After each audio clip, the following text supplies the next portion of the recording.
I'm going to do this reading from some notes, which I've made this morning. It's about an article I saw called "The EU's Dirty Secret."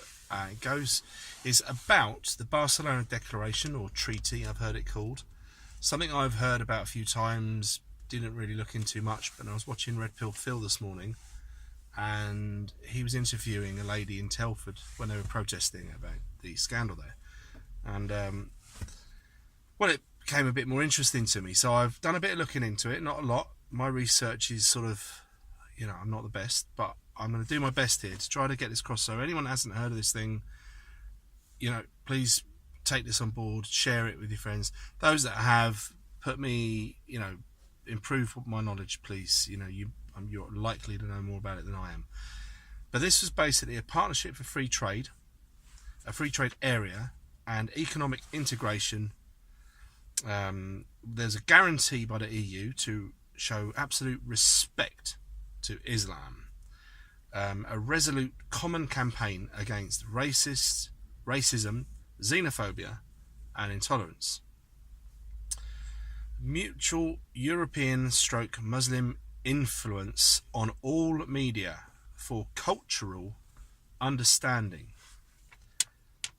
The EU offers free movement from 9 Muslim countries for people, goods, services and capital. The EU bureaucrats or Eurocrats brokered this deal ahead of this summit in 1995 in Barcelona, about a week or so before it, and when the foreign ministers came along, they all signed up to it. Our minister, that we should be very grateful to for signing this very happily, Mr. Malcolm QC MP, Secretary of State for Foreign and Commonwealth Affairs. May you be enjoying your retirement now, sir. The account, they said before, the account was published 6 days before the conference ruled on it. 3 weeks after 9/11, the EU made a decision that there's absolutely no connection between Arab or Muslims and terrorism. No connection. Can't see it. It doesn't exist. Sharia compliant. And they doubled down on multiculturalism.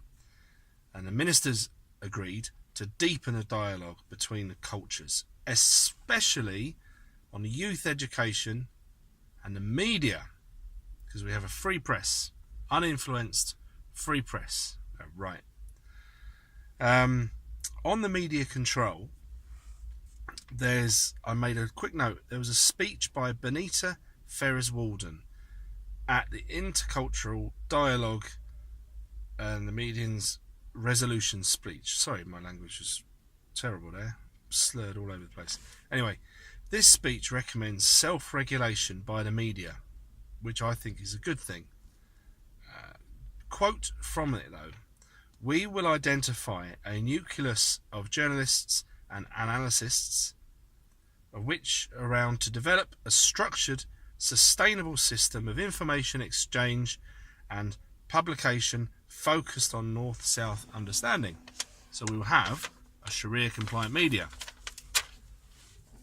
And so it really does, you get to the point where you think, well, so the only possible real media out there at the moment is here, not me. Clearly 10 people might watch this, but guys like Tommy Robinson, people that are out there speaking the truth, who are now being systematically shut down. And Tommy's obviously got this march coming up in May. Is it May? 6th of May, I think. He's walking from Free Speech Corner in Hyde Park to the offices of Twitter. I think that's going to be a bit tasty, that one. Anyway, I was thinking about these Eurocrats and politicians back in 23 years ago who sold our souls, a bit like Ted Heath did back in 74. Did they know what was going to happen? Some of them, I reckon, maybe. I think most of them probably not. I think they're just signing away. They're doing it for the here and now. What's good for them now? What's going to put money in their pocket? What's going to add zeros to their retirement fund? It's more like that with politicians. But Some of them probably did, you know. And but how could they not see how, you know, you can't mix oil and water when you've got people coming from countries where almost no education, where they can speak the language but they can't even read and write their own language. How are they ever going to mix here? Especially when they have deep-seated religious beliefs, where they believe things like FGM, to mutilate your daughter's genitals, is a good idea. A good idea to mutilate your daughter's genitals. And not just even Muslims, you know, there are other cultures coming from these countries where they're just backward. You know, they believe in witchcraft, for God's sake. How do you expect these people to integrate when you don't insist on assimilation? And we don't, because part of the policy was to make sure they keep hold of all of their culture. It's desperately worrying as far as I'm concerned.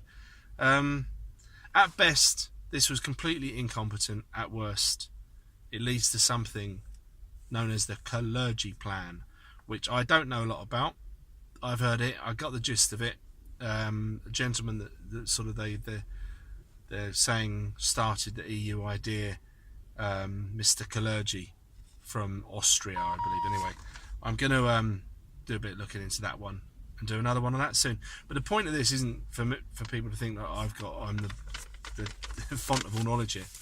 It's just to get it in your attention and to start looking into what the hell is going on. Share this stuff on Facebook to those that will listen to you, because people like Tommy Robinson, Katie Hopkins and all this pressure, they're being shut down, systematically shut down for wrong think and wrong speak. And you know, these foreign ministers, they're the Ministry of Truth, 1984, very Orwellian. Anyway, this rant's over.